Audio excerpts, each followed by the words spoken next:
నమస్కారం, ఘంటారావానికి స్వాగతం. ముందుగా ప్రధానాంశాలు. స్పీడ్కు ఏపీ బ్రాండ్ అంబాసిడర్గా మారిందన్న లోకేష్. కేంద్ర సహకారంతో వచ్చే 10 ఏళ్లు అభివృద్ధి చేస్తామని వెల్లడి.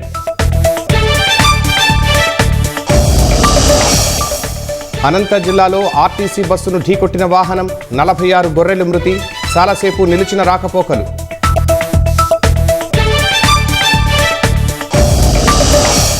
పదో తరగతిలో ఉత్తీర్ణత పెంపునకు 100 రోజుల ప్రణాళిక. ఉదయం రెమెడియల్ క్లాసులు, సాయంత్రం పరీక్షలు.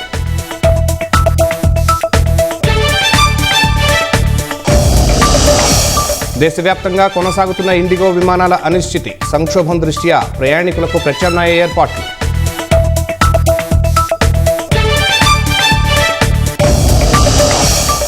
గోవా అగ్ని ప్రమాదంలో 25కు చేరిన మృతుల సంఖ్య.